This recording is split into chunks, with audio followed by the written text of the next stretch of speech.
Hola, muy buenos días, espero que estén muy bien. Primero que todo, muchas gracias por venir a la clase de hoy, porque yo sé que deben estar también un poco con la intención de seguir estudiando para la prueba de la tarde, así que les agradezco el esfuerzo de haber venido a esta primera parte.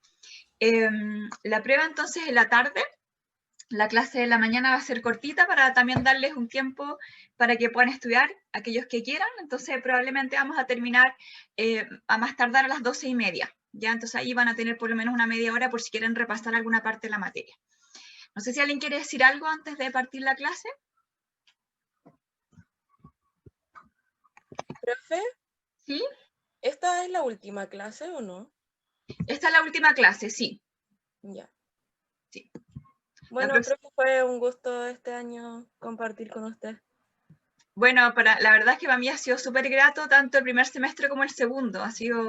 En el fondo lo he pasado muy bien yo haciendo clases y eso para mí es una muy buena señal. Así que les agradezco, bueno, la participación. Yo sé que ha sido un año, por supuesto, difícil para todos. Nos hemos tenido que acostumbrar, ustedes, nosotros, para mí por lo menos, al principio me ponía muy nerviosa de que no funcionara el sistema, no conocía estas plataformas, que se cayera la internet, así que le agradezco el compromiso. Para mí ha sido, la verdad es que muy grato bueno, hemos tenido súper buenos resultados y nada, pues ojalá que nos sigamos viendo en los próximos cursos. Profe, una consulta. Usted va a hacer obligaciones, ¿cierto? Para tener una idea más o menos con quién continuar. Mira, hasta ahora yo sé que voy a hacer obligaciones, pero entiendo que eso finalmente queda como definitivo en diciembre. Pero por ahora yo seguiría con obligaciones y al parecer real es el segundo semestre del otro año. Y entonces nos vemos el otro año. Ojalá, pues, ojalá que así sea. Eso. Bueno, miren, nosotros ya terminamos lo que se refiere a la nulidad y la ineficacia, y en esta última parte lo que estamos mirando es algunas ineficacias en particular, ya que están fuera del Código Civil. Y nos quedaba por ver la ineficacia derivada de los contratos por adhesión. Esto ya lo habíamos visto parcialmente cuando revisamos la materia sobre clasificación de negocios jurídicos, ¿ya? Y ahí nosotros dijimos que en Chile, al menos, el contrato por adhesión está regulado en la Ley de Protección al Consumidor. Entonces, el contrato por adhesión no es algo per se malo, ¿ya? Porque la verdad es que el contrato por adhesión permite que en el fondo la contratación sea más rápida. Imagínense ustedes si hubiera que, no sé, revisar cada contrato que nosotros celebramos probablemente, o contratar a un abogado, bueno, probablemente la contratación sería más cara. Entonces el contrato por adhesión no hay que mirarlo como automáticamente como si fuera el diablo, pero hay que tomarlo con precaución para que no haya que abusar, o sea, para que no abusen del contrato por adhesión. Lo mismo cuando uno estudia el tema de la discriminación. La discriminación solita no es automáticamente mala, sino que lo que hay que sancionar es la discriminación arbitraria, ¿ya? Derecho de consumo así es. Por ejemplo, piensen ustedes ahora los horarios preferentes, obviamente es una discriminación, ¿cierto? Pero hay una justificación detrás, hay un público de riesgo que es mejor que circule con menos gente. Entonces acá pasa lo mismo, el contrato por adhesión no es per se malo, pero hay que tener ojo y poner ciertos resguardos para que no se abuse de él, ¿ya? Y en el caso del derecho de consumo, la Ley de Protección al Consumidor regula dos aspectos del contrato por adhesión, que es el fondo y la forma. La forma, por ejemplo, establece tamaño de letra mínimo, que sea en castellano, en pesos chilenos, el precio que no estén en moneda extranjera, o si está en moneda extranjera, que además estén en precio chileno, etc. De acuerdo a nuestras reglas de pesos y medidas, por ejemplo, kilos, el litro es también nuestro peso y medida, el kilómetro, el metro, ¿cierto? No las millas ni ninguna otra cosa que sea de otro país. Y por otra parte, regula el fondo del contrato por adhesión. Entonces lo que vamos a revisar hoy día es qué pasa con el fondo, ¿ya? Ahora bien, en Chile, como les decía, está regulado en la Ley de Protección al Consumidor, pero nosotros sabemos que en la práctica es posible que también entre dos particulares, por ejemplo la Paula y la Sigrid, una le imponga las cláusulas a la otra y la otra lo único que puede hacer es decidir si acepta o rechaza, ¿ya? Pero no es un contrato de consumo, entonces no está sometido a las reglas de la Ley de Protección al Consumidor. Y esa es una crítica, o sea, en otros países, por ejemplo, viendo esto y advirtiendo que no solo el abuso puede darse entre consumidor y proveedor, es que se ha incorporado la regulación del contrato por adhesión en los códigos civiles, para que en el fondo la protección sea más amplia. como por ejemplo el BGB. En el caso chileno no es así, está la ley de protección y por lo tanto se discute si es que un contrato entre iguales o presumiblemente iguales como un contrato civil puede en el fondo ser controlado el fondo a partir de las reglas de la buena fe del Código Civil, pero eso es un tema aparte. Entonces, hoy vamos a ver cuál es esta nulidad que proviene de las cláusulas abusivas, ¿ya? Y acá, dentro de nuestra protección al consumidor, cuando un contrato contiene una cláusula que puede ser enmarcada en el artículo 16, recordemos que en Chile tenemos un catálogo de cláusulas abusivas en el artículo 16, que les pido que ustedes puedan tener en vista y revisar ahí ojalá en este momento. Si no lo tienen, bajen la Ley de Protección al Consumidor, la Ley 19.496, y váyanse al artículo 16, ¿ya? Entonces, este artículo 16 me da una lista de cláusulas. Si es que el contrato contiene una cláusula de las que pueden enmarcarse en esas causales, significa que esa cláusula va a ser una cláusula abusiva, ¿ya? A ver, podemos, por ejemplo, les voy a compartir la norma para que podamos revisarlo muy someramente.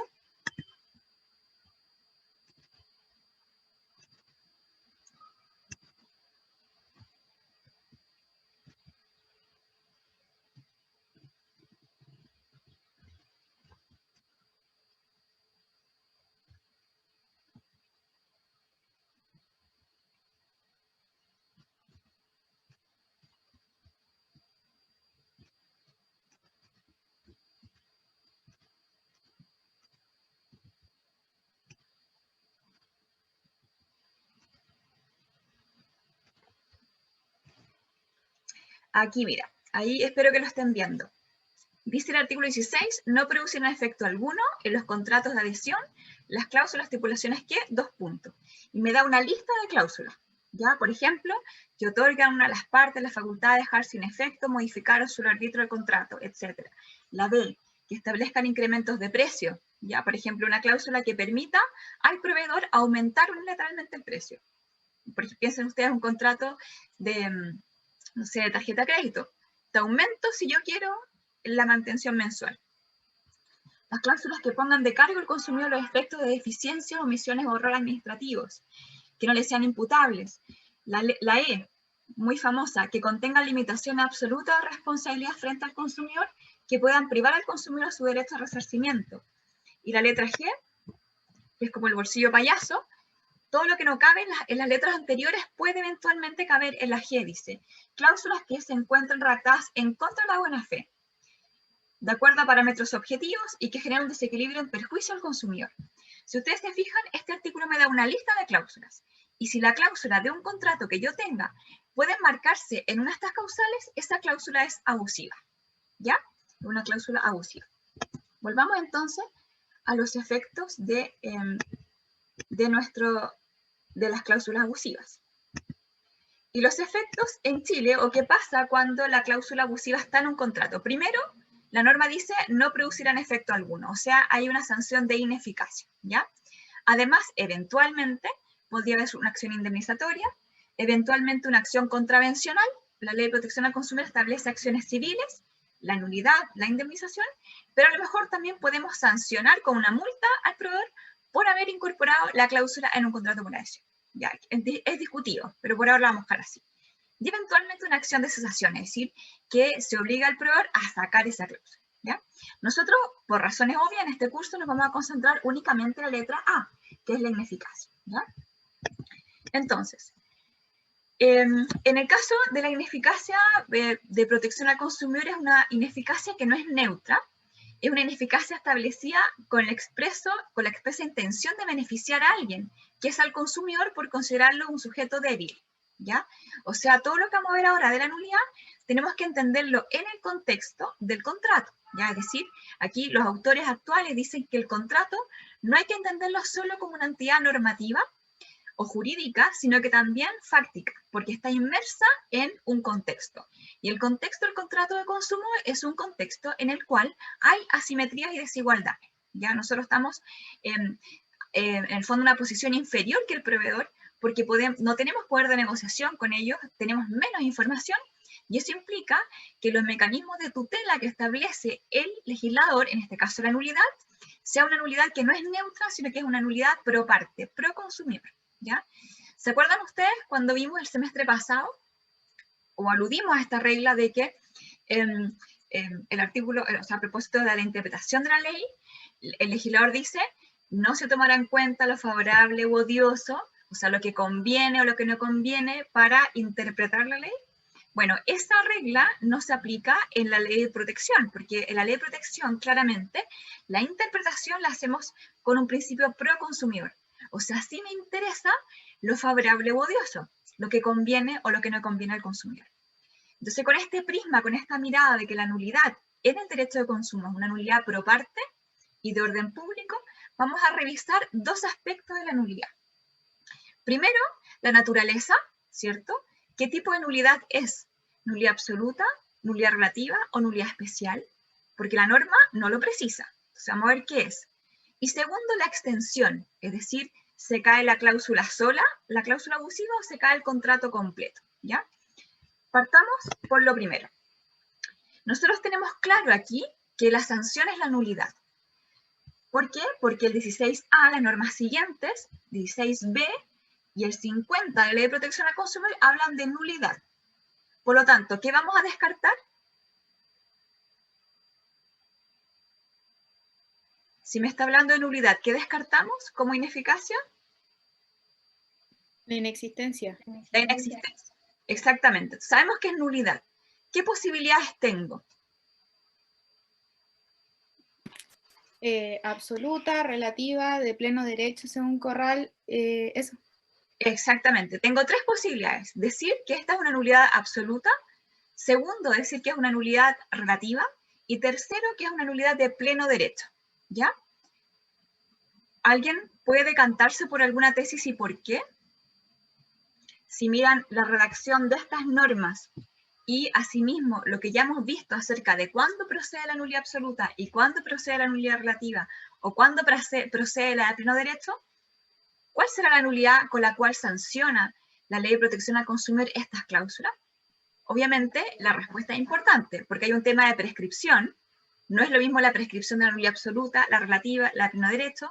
¿Quién puede pedir la acción de nulidad? ¿Verdad? Si se sanea por la ratificación de las partes o por el tiempo, etc. ¿Cuál será la respuesta? Profe, pero es que dice, el juez deberá declararlo nulo y el juez actúa en la nulidad absoluta. Fue ¿Ya? el ministerio y lo otro... Ya, entonces, ¿en qué norma dice el juez? 16A. Declarada la nulidad, etcétera, etcétera, etcétera, el juez deberá declarar nulo en su integridad, exactamente. Por lo tanto, de acuerdo a Sigrid, tenemos que descartar la nulidad a pleno derecho. Y me quedan dos, la absoluta y la relativa. ¿Por cuál nos vamos, Sigrid? Piensa en las causales de nulidad absoluta y las causales de nulidad relativa. Yo creo que es la relativa. ¿Por qué? Por el 50 inciso 2. ¿Ya? ¿Por qué? El incumplimiento de las normas contenidas en la presente ley dará lugar a las acciones destinadas a sancionar al proveedor que incurra en infracción, anular las cláusulas abusivas, o sea, solo la abusiva, no entero el contrato. ¿No? Ya, ese es otro punto que vamos a ver después, que es la nulidad total y parcial, que si se cae la cláusula completa o no. Perdón, solo la cláusula de contrato completo. Pero aquí podríamos encontrar algo en toda esta norma podemos encontrar algo. Subsistirá con las restantes cláusulas. Ya, pero ahí de nuevo, estamos en lo que vamos a ver después, que es la nulidad total y parcial.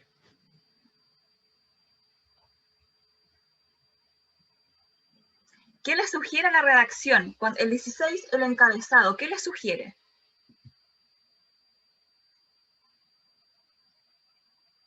¿Se requerirá declaración judicial o no se requerirá declaración judicial?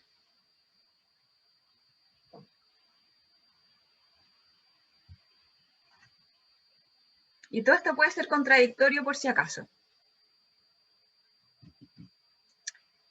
Paula, ¿qué te parece a ti? Yo también estaba pensando en lo mismo que dijo Sigrid antes, el tema de que decía el juez. ¿Ya? Exactamente, muy bien, ese es un argumento. Y si nos vamos al 50, inciso segundo, ¿de dónde podemos decir aquí también está pidiendo que haya un juez?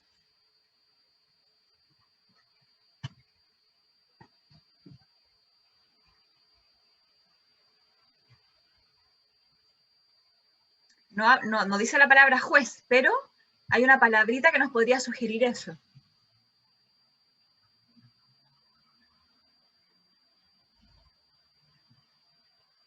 En donde dice anular las cláusulas abusivas. Exactamente, ¿por qué? ¿Por qué la palabrita anular nos sugeriría que requiere una declaración judicial?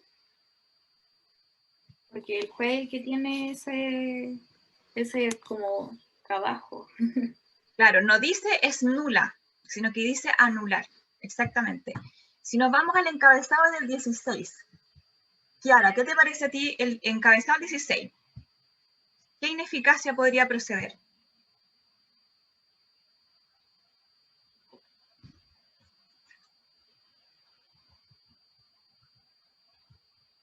Nulidad absoluta, ¿Por qué? porque van a dejar de producir todo efecto. ¿Ya? ¿Alguna otra opinión?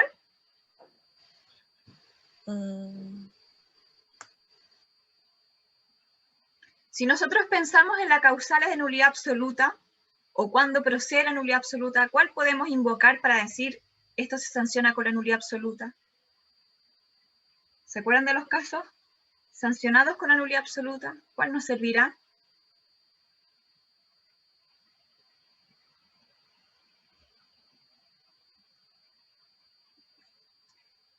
Bueno, en razón del tiempo les voy a soplar. ¿Ya? La verdad es que estas normas nos sirven para argumentar cualquiera de las tesis. ¿Ya? Primero, se señaló que las cláusulas abusivas se sancionaban con la nulidad absoluta. ¿Por qué? Como decía la Sigrid y la Paula, dice declarada la nulidad, ¿verdad? Habla del juez, y acá habla de anular. Por lo tanto, descartamos la inexistencia o la nulidad de pleno derecho, de acuerdo al profesor Corral, ¿ya? Se requiere de una nulidad con declaración, y nos quedan dos opciones, nulidad absoluta y nulidad relativa, ¿ya? ¿Por qué podría ser la nulidad absoluta? Primero, porque las cláusulas abusivas son contratos prohibidos por la ley, y son contratos prohibidos por la ley, adolecen de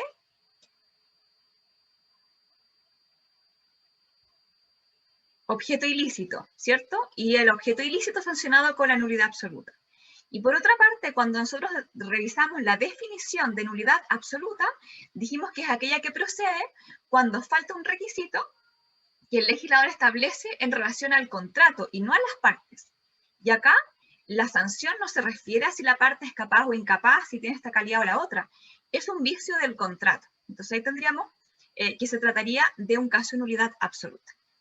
¿Por qué podría ser nulidad relativa? Porque sabemos que la nulidad relativa es la norma de clausura, es decir, cada vez que el legislador habla de nulidad, sin apellido, se trataría un caso de nulidad relativa, es la regla general, ¿ya? Y esa, bueno, la tesis que primó durante mucho tiempo es la tesis de nulidad absoluta. Hoy en día esta tesis ha transitado y básicamente la mayoría comprende que realmente es una nulidad de pleno derecho, ¿ya?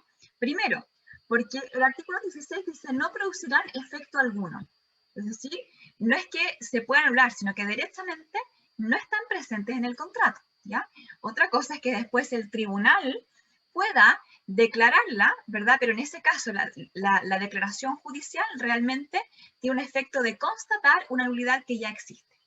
Por otra parte, se ha sostenido que esta es una nulidad pro parte, pro consumidor, y por lo tanto no resulta atendible, por ejemplo, que una cláusula que está presente en un contrato, y un contrato que sigue rigiendo, pensemos en los contratos, no sé, pues de créditos hipotecarios o de casas comerciales, que la cláusula viciada esté presente y se sanee por el solo transcurso del tiempo.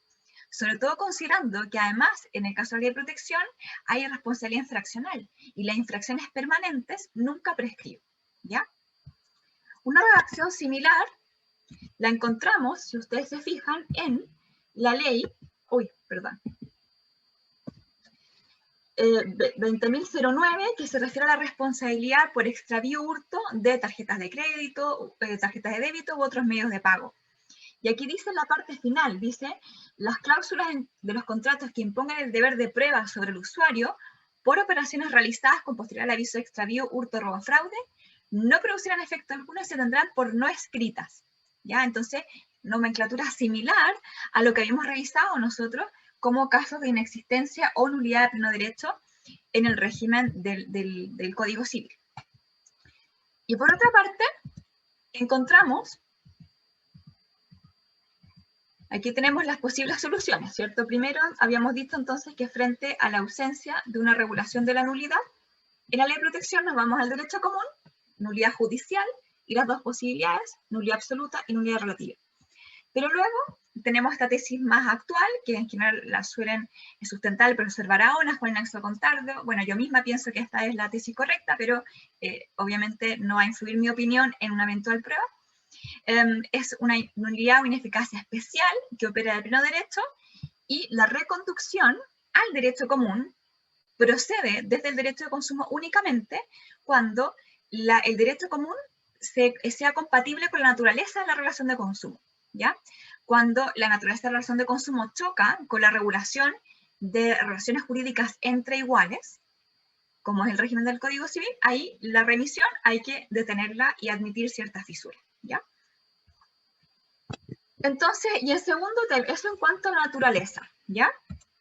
Y en segundo término, en cuanto a la extensión, que creo que ahí, no me acuerdo si Kiara o la Sigrid nos adelantó algo, es si es que se cae la nulidad, la cláusula sola o el contrato completo.